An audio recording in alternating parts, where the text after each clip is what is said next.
Sahabat Indonesia Nusantara Raya, era keemasan Majapahit memang banyak sekali dinarasikan dari berbagai media. Termasuk ada yang dari catatan-catatan dari luar negeri, kemudian juga simbol-simbol yang ada di dalam negeri sendiri.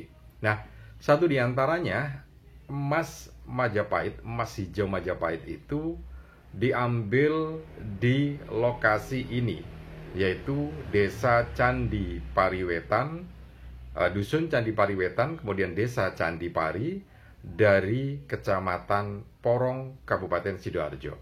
Nah, di era Majapahit ini memang masuk wilayah Majapahit, dan ini merupakan tempat memproduksi emas hijau yang dimiliki oleh Majapahit, dan itu dibuktikan dengan adanya Candi Pari yang ada di desa ini. Sampai saat ini, Candi Pari ini berdiri megah dan menjadi bukti kejayaan keemasan di era Majapahit. Nah, bagaimana ini menjadi satu pertanda bahwa ini merupakan satu tempat untuk produksi emas hijau Majapahit? Oke, jangan kemana-mana, tetap stay di channel ini ya. Dan untuk Anda yang baru saja bergabung, jangan lupa tekan tombol subscribe-nya terlebih dahulu, kemudian tekan tombol loncengnya, dan juga tekan tombol like, kemudian share video ini ke teman-teman Anda. Siapa tahu teman-teman Anda juga sedang membutuhkan informasi tentang ini.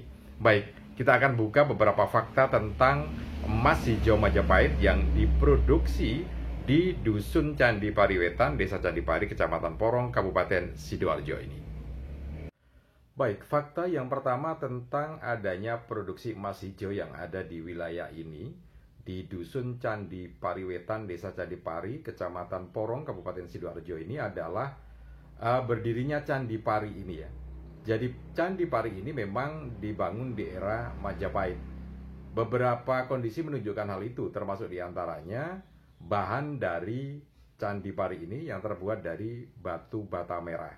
Nah, selain itu, Candi Pari yang merupakan simbol tempat memproduksinya emas hijau di era Majapahit ini, di Candi Pari ini di bagian pintunya atau di atas ambang pintu ini ada angka yang terpahat di situ, yaitu 1293 saka. Nah, kalau dimasehikan maka itu menjadi tahun 1371 Masehi. Nah, itu adalah masa keemasan kerajaan Majapahit di era pemerintahan Baginda Prabu Hayam Wuruk ya. Karena Baginda Prabu Hayam Wuruk itu memerintah Majapahit mulai 1350 sampai 1380-an. Nah, ini menunjukkan bukti nyata atau catatan yang membuktikan bahwa itu memang di era kerajaan Majapahit, di era keemasan, sehingga wajar kalau kemudian di sini menjadi pusat produksi emas hijau yang dimiliki oleh Majapahit. Karena pada era keemasan itu hampir semua sektor yang ada di Majapahit itu menjadi satu hal yang sangat-sangat berkualitas tinggi ya. Termasuk diantaranya emas hijau yang ada di wilayah Majapahit ini di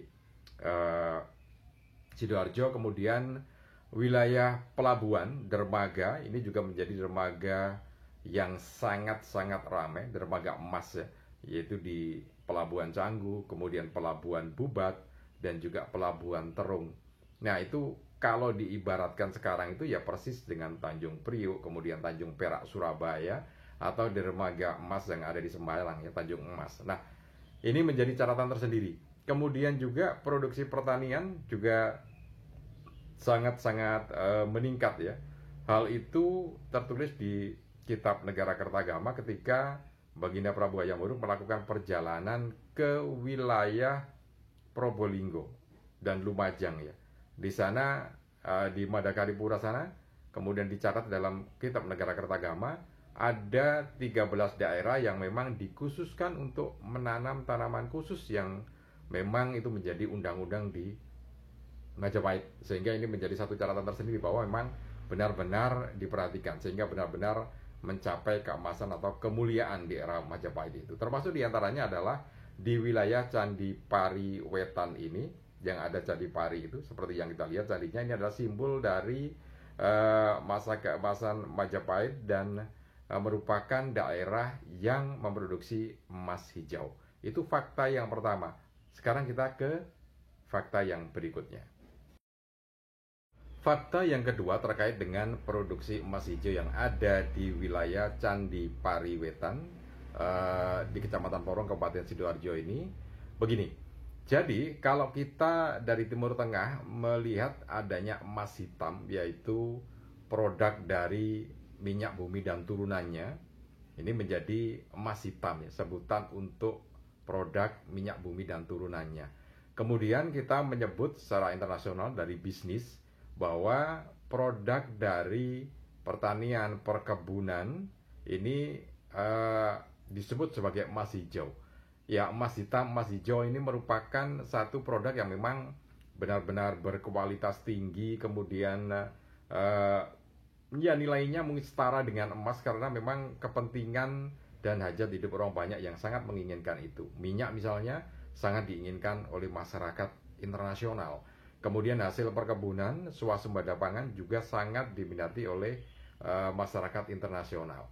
Nah, emas hijau yang mengacu pada produk padi yang memang menjadi produk berkualitas dan kuantitasnya sangat berlebih di wilayah Sidoarjo atau di Candi Pariwetan ini. Sampai sekarang namanya Desa Candi Pariwetan dan wilayah Kecamatan Porong ya, dan tanahnya memang subur. Nah, bagaimana ini bisa menjadi pusat produksi emas hijau di era Majapahit? Kita lihat dari beberapa kontur geografisnya ya. Jadi mengacu pada wilayah Sidoarjo, secara geografis ini disebut sebagai wilayah Delta Sidoarjo. Kenapa kemudian disebut sebagai Delta Sidoarjo? Karena wilayah ini merupakan wilayah yang terbentuk dari sedimentasi aliran Sungai Purba, Sungai Brantas yang terpecah menjadi dua, yaitu di Mojokerto itu Sungai Brantas berbelok ke kiri menjadi Kalimas ya. Kemudian yang lurus ke arah timur menjadi Kali Porong atau Sungai Porong. Nah, di antara Kalimas dan Sungai Porong inilah kemudian ada sedimentasi yang sudah berlangsung ribuan tahun dari saat ini ya. Dan kemudian sedimentasi itu menjadi daerah, sehingga disebutnya sebagai delta karena kan membentuk segitiga gitu ya, sehingga disebut Delta Brantas. Nah, wilayah yang terbentuk dari sedimentasi Sungai Brantas dari Mojokerto ini memang menjadi wilayah yang sangat subur ya, sangat subur, dan itu ya sangat logis karena memang wilayahnya semacam itu. Dari waktu ke waktu bahwa wilayah ini terbukti memang sangat subur dan menjadi pusat produksi pertanian ya. Bukan saja di era Majapahit, tetapi di era sebelumnya. Jadi sebelum Majapahit itu, wilayah Sidoarjo ini yang merupakan Delta Brantas ini sudah ditempati oleh kerajaannya Airlangga, yaitu Kauripan ya. Jadi Kauripan dengan ibu kotanya Jenggala.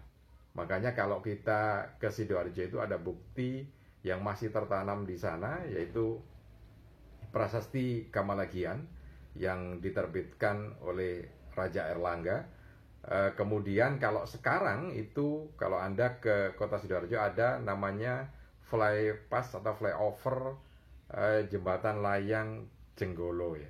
Jadi mengacu pada ibu kota kerajaan Kauripan waktu itu. Kemudian di situ sekarang juga berdiri Nirwana Kauripan ya, sebuah perumahan. Nah, ini adalah bukti-bukti bahwa memang di situ dari dulu memang sudah menjadi satu pusat pemukiman masyarakat, ibu kota kerajaan, dan memang menjadi satu kerajaan yang sangat-sangat tangguh dan makmur gitu ya, dari produk pertanian dan dari dermaganya, perdagangan. Hal itu tentu saja ada bukti-bukti yang tertulis tadi, prasasti Kamalagian, kemudian juga ada Candi Pari itu. Nah, tidak mengherankan kalau kemudian wilayah ini menjadi lumbung padi dari waktu ke waktu ya.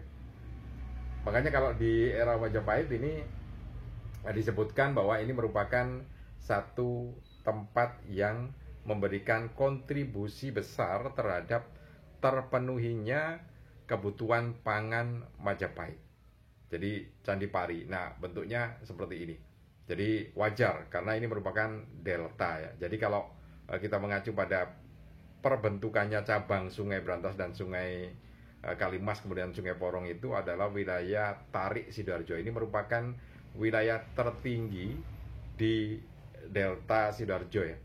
Jadi di Rolak 9 seperti yang kita lihat ini. Nah ini adalah titik tertinggi dari berdirinya delta Sidoarjo. Nah itu beberapa catatan yang terkait dengan kenapa kemudian di sini ada Candi Pari yang dibangun di era Kerajaan Majapahit pada tahun 1371 Masehi atau 1293 Masehi. Oke, mudah-mudahan ini bisa bermanfaat untuk kita semua. Salam dan sukses selalu untuk Anda.